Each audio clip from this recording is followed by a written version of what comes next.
नमस्कार दोस्तों, मैं उज्जवल और मैं आपका स्वागत करता हूं आपके अपने चैनल माई पाठशाला एंड पाठशाला रेलवे एग्जाम में। जैसा कि मैंने आपको बताया था कि मंगलवार से मैं करंट अफेयर थोड़ा सा चेंज करके लेके आऊँगा। आपके बहुत सारे सुझावों को आज की क्लास में मैंने इम्प्लीमेंट किया हुआ है और जो पुराना हमारा फॉर्मेट था करंट अफेयर का, जो पिछले 1 साल से चल रहा था, उस फॉर्मेट में हम बहुत सारा डिटेल डिस्कशन करते थे, जिसमें से वनडे एग्ज़ाम के हिसाब से बहुत सारी इन्फॉर्मेशन जाती थी।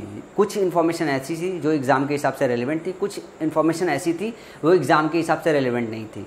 उस तरीके का डिटेल करंट अफेयर डिस्कस करने का मतलब ये हो गया कि या तो हम यूपीएससी की तैयारी कर रहे हो, या फिर हम पीसीएस एग्ज़ाम की तैयारी कर रहे हो, या फिर हम स्टेट की किसी पीसीएस एग्ज़ाम की तैयारी कर रहे हो।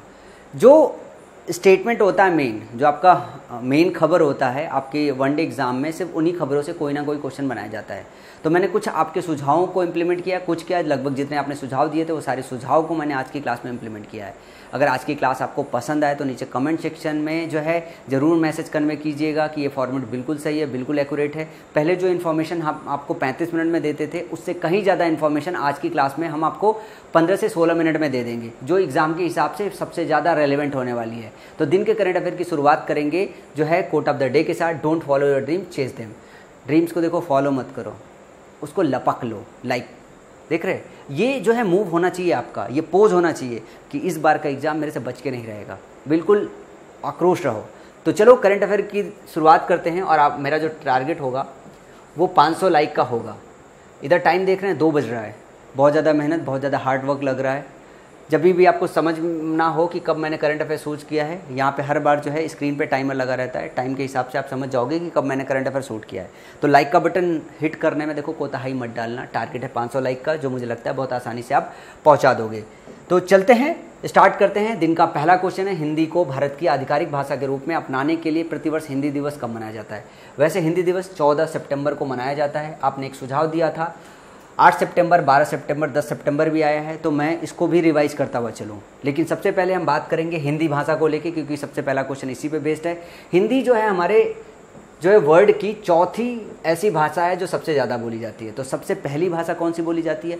मंदारिन नाम की भाषा होती है, जिसको चाइनीज़ मंदारिन कहते हैं। ये सबसे ज़्यादा चाइना में बोली जाती है और वर्ल्ड वाइड भी सबसे ज़्यादा बोली जाती है। दूसरे नंबर पे स्पेनिश है, तीसरे नंबर पे इंग्लिश और चौथे नंबर पे हिंदी है। तो आपके सुझाव को मैंने इम्प्लीमेंट किया है। इम्प्लीमेंट करने के साथ साथ 8 सितंबर को ध्यान से देखिए, इंटरनेशनल लिटरेसी डे मनाया जाता है। 10 सितंबर को वर्ल्ड सुसाइड प्रिवेंशन डे मनाया जाता है। 12 सितंबर को वर्ल्ड फर्स्ट एड डे 2020 मनाया जाता है और international day for south south cooperation भी मनाया जाता है। अगर मैं बात करूं वर्ल्ड फर्स्ट एड डे 2020 की, तो देखो यार, ये 2020 से ही मनाया जाना है और हर साल सितंबर के दूसरे शनिवार को मनाया जाना है। इस बार जो दूसरा शनिवार पड़ा था वो 12 तारीख को पड़ा था। जरूरी नहीं है कि अगली साल ये 12 तारीख को शनिवार पड़े। अगली साल जिस भी तारीख को दूसरा शनिवार पड़ेगा, उसी दिन वर्ल्ड फर्स्ट एड डे मनाया जाएगा। अब बात आई थी चाइनीज मंदारिन को लेके, तो चाइना पे थोड़ा सा फोकस कर लेते हैं। चाइना की जो कैपिटल है वो है बीजिंग। चाइना की जो करेंसी है चाइनीज युआन बोलते हैं उसको, और यहाँ के जो पीएम है वो शी जिनपिंग है। इतना इन्फॉर्मेशन आपके लिए बहुत अच्छा, बहुत काफ़ी होगा, कम समय में ज़्यादा इन्फॉर्मेशन। फिर अगला है दुनिया भर में वर्ल्ड फर्स्ट एड डे 2020 कब मनाया जाता है? मैंने आपको बताया कि 12 सितंबर को मनाया जाता है। डेट सारे कॉमन ही है।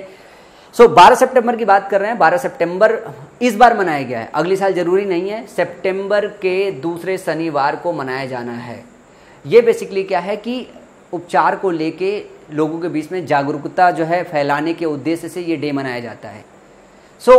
अगले खबर की तरफ मूव करेंगे। अगला खबर है, किसने 2020 यूएस ओपन टेनिस टूर्नामेंट में बेलारूस की विक्टोरिया अजारेंका को हराकर वीमेन सिंगल का खिताब जीत लिया है? ये जीता है नाओमी ओसाका ने। और नाओमी ओसाका के विषय में थोड़ा सा जान लेते हैं। देखो, एक बात और समझिए कि रात को जब हम पढ़ा रहे होते तो मुंह में थोड़ा पानी आ रहा होता है, तो टंग थोड़ा स्लिप कर जाता है, और जब स्लिप करे तो थोड़ा सा बर्दाश्त कीजिएगा। तो हम बात कर रहे थे जापान की नाओमी ओसाका को।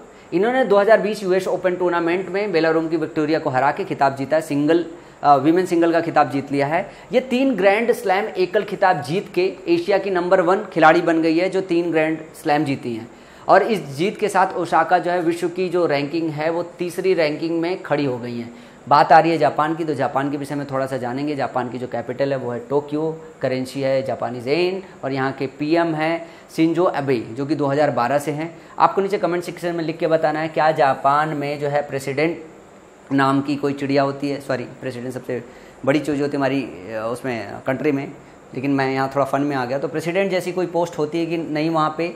अगर होती है तो कौन इस वक्त प्रेसिडेंट की पोस्ट पे बैठा हुआ है? अगर नहीं होती है तो क्या वहाँ पे प्राइम मिनिस्टर ही सब कुछ होता है? आप नीचे बताइएगा। इससे विषय में डिटेल इन्फॉर्मेशन नेक्स्ट वाली क्लास में अपन डिस्कस करेंगे, अगर आप नीचे कमेंट सेक्शन में ना बता पाए तो। इसके बाद अगला क्वेश्चन है, किसने 2020 के यूएस ओपन टूर्नामेंट में अलेक्जेंडर ज़्वेरेव को हराकर मेंस सिंगल का खिताब अपने नाम कर लिया है? देखो भाई साहब, ये डोमिनिक थिएम ने किया है। ये ऑस्ट्रेलिया के रहने वाले हैं, इन्होंने हरा के किया है। अब बात आ रही है ऑस्ट्रेलिया की, तो आपने बोला था सर ऑस्ट्रेलिया के विषय में भी बताइए। तो मैंने क्या काम किया है कि मैंने ऑस्ट्रेलिया को भी ले लिया। ऑस्ट्रेलिया की राजधानी कैनबरा है, यहाँ पे जो करेंसी है वो ऑस्ट्रेलियन डॉलर चलती है। पीएम यहाँ के स्कॉट मॉरिसन हैं, जो कि लिबरल पार्टी के लीडर हैं। इसके बाद अगले क्वेश्चन की तरफ मूव करेंगे। अगला क्वेश्चन है G20। और जैसे G20 का नाम आता है, मेरी करंट अफेयर की पहली क्लास आ जाती है, मैंने इसको वहाँ पे ग्लोबल 20 बताया था, जबकि ये ग्लोबल 20 नहीं है, 20 देशों का समूह है, ग्रुप 20 बोलते हैं इसको। ग्रुप 20 देशों के श्रम और रोजगार मंत्रियों की आभासी बैठक हुई थी। तो जितने भी इस ग्रुप में कंट्री आते हैं, उन सभी के रोजगार मंत्री जो है, इन लोगों का वर्चुअल मीटिंग हुआ था। तो पूछा जा रहा है कि भारत की तरफ से इसका प्रतिनिधि किसने किया था? संतोष गंगवार जी ने किया था। ये जो है अभी रिसेंट में, कब से? 31 मई 2019 से 31 मई 2019 से इस पोस्ट पे बैठे हुए हैं। सो इसमें इससे ज़्यादा रेलिवेंट इन्फॉर्मेशन नहीं है, तो मैं इसको स्किप करता हूँ। और वर्ष 2020-2021 के लिए audit bureau of circulation ABC, audit bureau of circulation लिखा हुआ है। Audit bureau of circulation ABC के अध्यक्ष के रूप में किसे चुना गया है? शशिधर जगदीशम, प्रदीप शाह, वरुण सुधाकर और आखिरी है देवेंद्र विजय दारदा। ये इसके चेयरमैन के रूप में चुने गए हैं, देवेंद्र विजय दारदा। थोड़ा सा और इन्फॉर्मेशन ABC के विषय में जान लेते हैं। इसके उपाध्यक्ष जो हैं वो करुणेश बजाज नाम के व्यक्ति चुने गए हैं। और अगर मैं बात करूं कि ABC है क्या, ये एक गैर लाभकारी है, नॉन प्रॉफिट ऑर्गेनाइजेशन है, स्वैच्छिक संगठन है, जिसमें सदस्य के रूप में प्रकाशक हैं, विज्ञापन दाता हैं, विज्ञापन एजेंसियां हैं। इसकी स्थापना 1948 में हुई थी। इसकी स्थापना 1948 में हुई थी। इसका जो मुख्यालय है वो मुंबई, महाराष्ट्र में है। यह प्रमुख प्रकाशनों जैसे समाचार पत्रों को, पत्रिकाओं को आदि के इनके सर्कुलेशन को प्रमाणित और ऑडिट करता है। बेसिकली ये जो है ऑडिट करने की एजेंसी है ABC, समाचार पत्रों के ऑडिट करने की एजेंसी है, उसे प्रमाणित करने की एजेंसी है। इसका मुख्यालय मुंबई, महाराष्ट्र में है। चेयरमैन हमारे जो साहब हैं वो देवेंद्र विजय दारदा हैं और इसके जो है उपाध्यक्ष हैं करुणेश बजाज जी हैं। सो थोड़ा सा और आगे की तरफ मूव करते हैं, अगले क्वेश्चन की तरफ। RBI के हालिया जारी दिशा निर्देशों के अनुसार एक मुख्य अनुपालन अधिकारी CCO के लिए न्यूनतम निश्चित अवधि कितने वर्षों से कम नहीं होनी चाहिए? ये जो है 3 वर्ष से कम नहीं होनी चाहिए।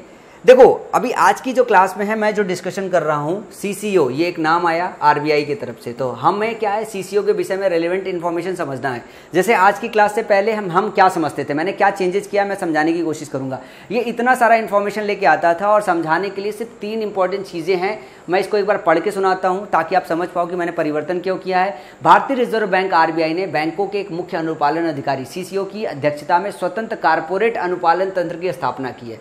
CCO की अध्यक्षता में स्वतंत्र कारपोरेट अनुपालन तंत्र की स्थापना की है। एक टाइप का जो है सिस्टम बनाया गया है जिससे स्वतंत्र कारपोरेट को अनुपालन में डाल दिया जाए। जो कारपोरेट कल्चर है उसे सही से उसका अनुपालन हो, जो रूल्स और जो नियम लागू हो। बैंकिंग, बेसिकली बैंकिंग में अमूल से RBI का काम क्या है भाई, ये बैंक को ही तो गवर्न करती है, तो बैंकों के लिए है CCO एक पोस्ट इन्होंने क्रिएट किया है और जो कि प्रभावी ढंग से अनुपालन जोखिम के प्रबंधन का काम करेगा। CCO का काम क्या होगा? अनुपालन जोखिम को प्रबंधन करना। रिजर्व बैंक द्वारा दिए निर्देशों के अनुसार बैंक द्वारा मुख्य अनुपालन अधिकारी की नियुक्ति कम से कम 3 वर्ष की अवधि के अस्थायी कार्यकाल के लिए होगी। मुख्य अनुपालन अधिकारी CCO को केवल असाधारण परिस्थितियों में पूर्व निर्धारित और पारदर्शी प्रक्रिया का पालन करके ही स्थानांतरित अथवा अपदस्थ किया जा सकता है। यदि किसी बैंक ने पहले से ही मुख्य अनुपालन अधिकारी CCO की नियुक्ति कर रखी है तो उन्हें आगामी 6 माह के भीतर नए नियमों के तहत अधिकारियों की नियुक्ति करनी होगी और यदि इन बैंकों का वर्तमान अधिकारी सभी मापदंडों को पूरा करता है तो उसे पुनः नियुक्त किया जा सकता है। देखो ये जो इन्फॉर्मेशन है आज के पहले हम इतना डिटेल लेते हैं। अब मेरा मानना है कि अब से जो इन्फॉर्मेशन आएगी वो हमें सिंपली ये जानना है कि RBI ने क्या काम किया है। RBI ने एक पोस्ट बनाई है CCO को। इसका काम क्या है? इसका काम है अनुपालन जोखिम के प्रबंधन का। क्या है? अनुपालन जोखिम के प्रबंधन का। इसका काम अनुपालन जोखिम के प्रबंधन का है, जोखिम के प्रबंधन का है। अब एक बात समझिए, हर बैंक को क्या करना होगा? हर बैंक को एक CCO बनाना पड़ेगा। जो जोखिम को जो है मॉनिटर कर पाए। और इस सीसीओ का जो कार्यकाल उसको रखना होगा 3 साल रखना होगा, अस्थायी रूप से रखना होगा, और इसको वो ऐसे नहीं निकाल सकती, कोई भी बैंक इसको अपनी मर्जी से नहीं निकाल सकती है। उसको क्या होगा, एक पहले से ही निर्धारित एक प्रक्रिया होगी और पारदर्शी प्रक्रिया होगी, उसी प्रक्रिया के हिसाब से वो इसे निकालेगा। और ये बोला गया है कि हर बैंक को क्या करना होगा, 6 महीने के भीतर सीसीओ को अपॉइंट करना है। अगर उसने पहले से अपॉइंट कर रखा है तो उसे री अपॉइंट करना पड़ेगा। अगर वो बंदा जो निर्धारित सीसीओ वाली पोस्ट के लिए नियम है, उस नियम को अगर वो बंदा जो है सुटेबल बैठता है, उस पर फिट बैठता है, तो उसे अपॉइंट किया जा सकता है। तो बस इतना ही रेलिवेंट इन्फॉर्मेशन है। और जो इसमें आपके एग्जाम में पूछा जाता है, वो एग्जाम में जो यही पूछा जाता है कि सीसीओ को कितने साल का इसका कार्यकाल रखना है, 3 साल का कार्यकाल रखना है। और इसे हटाया कैसे जा सकता है, पहले से फिक्स नियम हो और पारदर्शी होना चाहिए। मैं ये जो इन्फॉर्मेशन है वो कट डाउन करके 7 मिनट 8 मिनट की इन्फॉर्मेशन 1.5 मिनट 2 मिनट में देने वाला हूं अपने हर लेक्चर में, आने वाले लेक्चर में। अगले इन्फॉर्मेशन की तरफ चलते हैं। हाल ही में लॉन्च किए गए climate smart cities assessment framework CSCAF 2.0 में कितने संकेतक है? इसमें भाई साहब 28 संकेतक है। कितने संकेतक है? 28 संकेतक है। अब CSCAF बेसिकली ये नाम है, ये है क्या? आवास और शहरी कार्य राज्य मंत्री स्वतंत्र प्रभार हरदीप सिंह पुरी ने climate smart cities assessment framework, ये एक तरीके का फ्रेमवर्क है। क्या है ये? एक तरीके का फ्रेमवर्क है। आपको पता है कि स्मार्ट सिटी योजना चलाई गई है, तो एक फ्रेमवर्क बनाया गया है जिससे चीज़ों को मॉनिटर किया जा सके। ठीक है। आवास और शहरी मामलों के मंत्रालय के स्मार्ट सिटीज मिशन द्वारा आयोजित एक आभासी कार्यक्रम के दौरान लॉन्च किया गया है ये। और ये बेसिकली फ्रेमवर्क है। आप इन शॉर्ट इसे जान लो, मैं ज़्यादा लेंदी नहीं खींचना चाहता हूँ। फ्रेमवर्क को जो है, फ्रेमवर्क में 5 श्रेणियां बनाई गई है और 28 संकेतक है। 28 संकेतक जो स्मार्ट सिटी है आपकी, वो स्मार्ट सिटी जो है 28 संकेतकों के पैरामीटर पे मापी जाएगी। 5 श्रेणियां बनाई गई है, उसमें 28 संकेतक दिए गए, उन्हीं पे हर सिटी को, हर स्मार्ट सिटी को मॉनिटर किया जाएगा। रेलेवेंट इन्फॉर्मेशन सिर्फ और सिर्फ इतना है। इसके अलावा इस वाली मीट में street for people challenge, streets for people challenge, ये भी जो है उन्होंने लॉन्च किया। स्ट्रीट फॉर पीपुल चैलेंज का मतलब ये हो गया कि जो सड़कें हैं वो लोगों के लिए सुटेबल बनाने के लिए कितना जो चैलेंज है उसको मॉनिटर करने के लिए प्रोग्राम लॉन्च किया गया है कि उनके पैदल चलने के लिए, उनके स्वास्थ्य के लिए, उनके अलग अलग चीज़ों के लिए स्ट्रीट्स कितनी स्मार्ट है, कितनी सही है स्मार्ट सिटीज में, ये प्रोग्राम उन्होंने लॉन्च किया है। अब इसमें जो 5 जो श्रेणियां हैं उनका नाम क्या है? एनर्जी एंड ग्रीन बिल्डिंग, ऊर्जा और हरित भवन, urban planning, green cover and biodiversity, शहरी नियोजन, ग्रीन कवर एंड जैव विविधता, मोबिलिटी एंड एयर क्वालिटी, गतिशीलता और वायु गुणवत्ता, वाटर मैनेजमेंट, जल प्रबंधन और कचरा प्रबंधन हो गया, waste management, street for people, ये चैलेंज हमारे शहरों में सड़कों को। अच्छा, आप ऐसे समझो कि ये जो 5 श्रेणियां बनी हैं इसमें 28 संकेतक है। इससे क्या होगा? बेसिकली जो स्मार्ट सिटीज़ है आपकी, स्मार्ट सिटीज़ को वो किस तरीके से और बेहतर बना सकते हैं। कहीं पे काम हुआ है, कहीं पे काम नहीं हुआ, तो मॉनिटर कैसे करेंगे? मॉनिटर करने के लिए उन्होंने पहले 5 श्रेणियां बनाई, 5 श्रेणियां उन्होंने ये बना दी और उसके बाद 28 संकेतक बना दिए। ये 28 संकेतक ऐसे ऐसे हैं जिसपे हम मॉनिटर करेंगे, फिर बताएंगे कि कौन सी स्मार्ट सिटी बेहतर तरीके से बनी है, बेहतर तरीके से नहीं बनी है। तो इस फ्रेमवर्क में बेसिकली क्या है? CSCAF 2.0, CSCAF 2.0, ठीक है, climate smart cities assessment framework इसका फुल फॉर्म है। तो ये एक फ्रेमवर्क है। फ्रेमवर्क में 5 श्रेणियां बनाई, 28 संकेतक बनाए, उस संकेतक के माध्यम से स्मार्ट सिटी को मॉनिटर किया जाएगा आसान भाषा में। इसके बाद अगले क्वेश्चन की तरफ मूव करेंगे। अगला क्वेश्चन है, किसने इटली के मुगेलो सर्किट में आयोजित फॉर्मूला 1 टस्कन ग्रैंड प्रिक्स 2020 जीत ली है? वल्टेरी बोटास ने, लुइस हैमिल्टन ने, मैक्स वेस्टर ने, अलेक्जेंडर एल्बन ने। तो लुइस हैमिल्टन ने ये जो मुगले सर्किट में आयोजित फॉर्मूला 1 टस्कन जो है ग्रैंड प्रिक्स 2020 है, ये जीत ली है।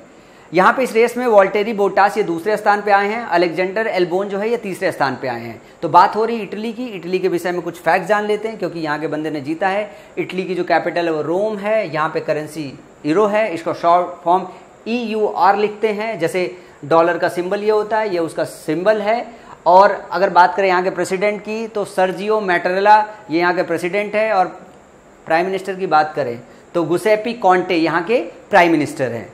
इसके बाद अगले इन्फॉर्मेशन की तरफ चलते हैं। भारत की पहली कोरोना वायरस हवाई अड्डा परीक्षण सुविधा किस हवाई अड्डे पर शुरू की गई है? ये शुरू की गई है Indira Gandhi international airport, new Delhi. अब यहाँ पे समझिए कि इसमें हुआ क्या है। अब जैसा भी क्वेश्चन है, भारत की पहली कोरोना वायरस हवाई अड्डा परीक्षण, कहने का मतलब है कि अभी तक क्या हो रहा था कि जो कोरोना का टेस्ट हो रहा था, कोरोना का टेस्ट हॉस्पिटल्स में हो रहा था, अब ये हवाई अड्डे पे ही होगा। ये किस तरीके से हवाई अड्डे पे होगा? 6 घंटे पहले आपको पहुंचना है वहां पे, और ये 50 से 60 मिनट में आपका जो है टेस्ट कर देता है और रिजल्ट आपका दे देगा 3-4 घंटे के अंदर। तो 6 घंटे पहले, बोर्डिंग से 6 घंटे पहले अगर आप वहां पे पहुंच गए हो तो आपका टेस्ट हो जाएगा। ये पहली जो है पहल की गई है Indira Gandhi international airport new Delhi में। अब ये टर्मिनल 3 पे, वहाँ के टर्मिनल 3 पे ये सुविधा दी गई है, टर्मिनल 3 पे ये सुविधा दी गई है जो है टेस्टिंग की, और इतना बड़ा इन्फॉर्मेशन है वही वो करना है, ठीक है। अब इसके बाद जो इन्फॉर्मेशन है, ये स्लाइड कहीं और का है जो यहाँ पे आ गया है। इसके बाद हम थोड़ा सा और आगे चलेंगे। क्वेश्चन को हो सकता है वापस देखना पड़ेगा। भारत की पहली कोरोना वायरस हवाई अड्डा परीक्षण सुविधा, ये हो चुका है क्वेश्चन। अगले क्वेश्चन की तरफ मूव करते हैं। यहाँ पे आ गया है, वो गलत स्लाइड के। पीएम मोदी ने हाल ही में बिहार में 2 एलपीजी बटलिंग प्लांट्स का उद्घाटन कहाँ किया है? बैंका एंड ईस्ट चंपारण, और Kishanganj and Katihar, Bhagalpur and Dumka, Deoghar and सहगा। तो ये जो किया है उन्होंने, ये बंका एंड ईस्ट चंपारण में किया है। कहाँ पे? बंका एंड ईस्ट चंपारण में किया है। पीएम मोदी ने हाल ही में बिहार में 2 एलपीजी बटलिंग प्लांट्स स्टार्ट किया है, एलपीजी बटलिंग प्लांट स्टार्ट किया है। ये थोड़ा सा जो है नाम भी नया है, तो थोड़ा सा डिटेल में इन्फॉर्मेशन इसके विषय में देख लेते हैं। पीएम मोदी ने पारादीप हल्दिया दुर्गापुर पाइपलाइन विस्तार परियोजना के दुर्गापुर बांका खंड और पूर्वी चंपारण बांका में 2 एलपीजी बटलिंग संयंत्रों का उद्घाटन किया। ये देखो, एक चीज़ तो याद रखना, पारादीप हल्दिया दुर्गापुर पाइपलाइन विस्तार परियोजना के अंतर्गत ये काम किया है। पारादीप हल्दिया दुर्गापुर पाइपलाइन परियोजना के अंदर किया है।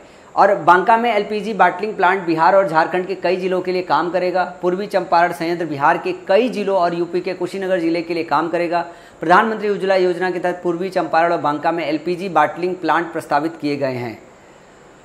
7 राज्यों को 3000 किलोमीटर गैस पाइपलाइन के माध्यम से प्रधानमंत्री ऊर्जा गंगा योजना के तहत जोड़ा जाएगा। प्रधानमंत्री ऊर्जा गंगा योजना के तहत उत्तर प्रदेश, बिहार, झारखंड, पश्चिम बंगाल, असम और ओडिशा में लगभग 3384 किलोमीटर लंबी पाइपलाइन का निर्माण किया जाएगा। 2655 किलोमीटर लंबी जगदीशपुर हल्दिया बोकारो धामरा पाइपलाइन और 729 किलोमीटर लंबी बरौनी गुवाहाटी पाइपलाइन प्रधानमंत्री ऊर्जा गंगा योजना के तहत गेल द्वारा चलाई जा रही है। अब एक बात समझिएगा, इसमें बहुत सारी इन्फॉर्मेशन है जो हर रोज़ हम आपके लिए लेके आते हैं, और मेरा मानना है कि ये सारा का सारा जो इन्फॉर्मेशन है ये कभी भी आपके एग्ज़ाम में आएगा नहीं है। और बीइंग ए स्टूडेंट अपन लोग इसको याद करते रहते हैं, इसको रोज़ याद करते रहते हैं। आज मैं आपके सामने लेके आया हूँ, अगली क्लास में ये पार्ट भी मैं कट कर दूंगा, जो 2-3 स्लाइड और लेके आया हूँ आपको ये समझाने के लिए। ये सारे के सारे जो इन्फॉर्मेशन है आपके एग्जाम के पॉइंट ऑफ व्यू से उतने रिलेवेंट नहीं है। आप इसमें बहुत सारा समय जो दे रहे हैं वो आपका कीमती समय बर्बाद हो रहा है, एग्जाम की तैयारी अच्छे से नहीं हो पा रही है। तो इन पार्ट्स को आप स्किप करो। सिंपली बस आपको ये याद रखना होगा कि पारादीप हल्दिया दुर्गापुर पाइपलाइन विस्तार परियोजना के तहत दुर्गापुर बांका खंड और पूर्वी चंपारण और बांका में 2 एलपीजी बॉटलिंग संयंत्र का उद्घाटन किया है। एलपीजी बॉटलिंग संयंत्र का उद्घाटन किया कहाँ किया है? बांका एंड पूर्वी चंपारण में, बांका एंड पूर्वी चंपारण में, साउथ चंपारण में किया गया है। सो उम्मीद है आज का करंट अफेयर थोड़ा सा आपको अलग लगा हो। नीचे कमेंट सेक्शन में लिख के बताइएगा इसमें किस तरीके का और इम्प्रूवमेंट आप चाहते हैं। आने वाली क्लासेस में मैं एमसीक्यू के माध्यम से सिर्फ रेलिवेंट इन्फॉर्मेशन और उससे रिलेटेड करंट अफेयर या फिर न्यूज़ समझाने की कोशिश करूंगा, ताकि 12-15 मिनट में आपको रेलिवेंट इन्फॉर्मेशन दिया जा सके।